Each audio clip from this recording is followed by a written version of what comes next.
intelligence is greatest weapon than any other weapon.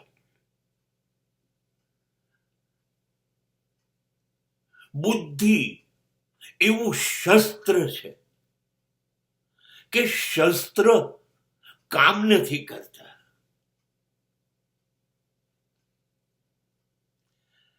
શસ્ત્રનો છેદ ઉડી જાય,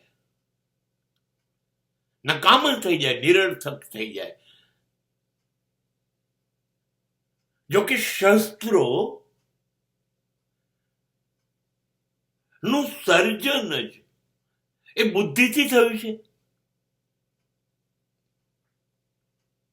બુદ્ધિ સિવાય તો શસ્ત્રનું સર્જન જ ના થત. પથ્થર યુગમાં પથ્થર લઈને બે ઘસીને આગ પેદા કરતો માણસ પથ્થરનું હથિયાર બનાવતો હતો. કદાચ જાનવર એની પાછળ પડે તો પથ્થરથી એને મારતો હતો.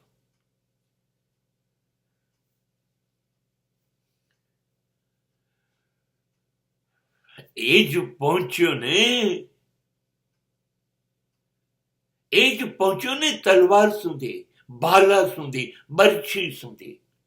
એ જ પહોંચ્યો બંદૂક સુધી, AK-47, 56 સુધી, અને એ જ પહોંચ્યો ન્યુક્લિયર બોમ્બ સુધી, કેમિકલ બોમ્બ સુધી. એ જ પહોંચ્યો. શેનાથી પહોંચાયું? બુદ્ધિથી ને.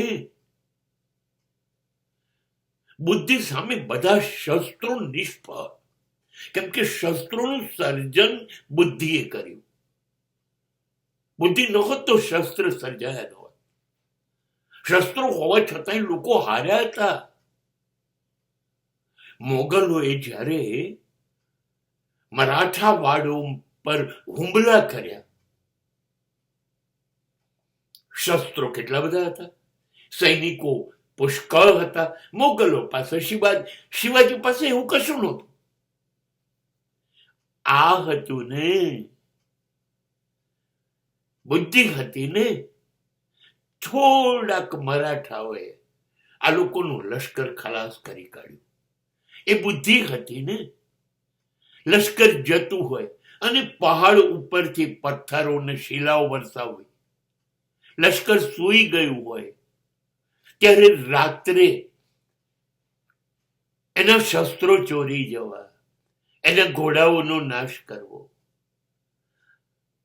સૈનિકો ઉપર ગરમ પાણી વરસાવવું ક્યાંકથી સંતાઈને, કોઈ ગલીમાંથી આવીને થોડાક સૈનિકોને મારી જવું, કોઈ ટેકરી પાછળથી છુપાઈને આવીને મારી જવું. આ બુદ્ધિનું કામ છે. આ ગેરીલા પદ્ધતિ બુદ્ધિ હતી. અને ત્યારે મોગલોના બધા શસ્ત્રો નકામા થઈ ગયા.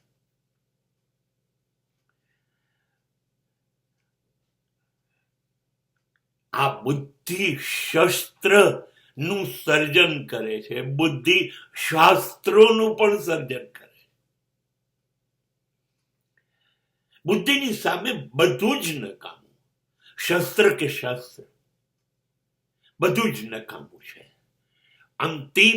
અંતિમ મહાનતા તમારે બુદ્ધિને જ આપવી પડે. કેમ કે હવે પછીનું શાસ્ત્ર પણ બુદ્ધિ જ આપશે.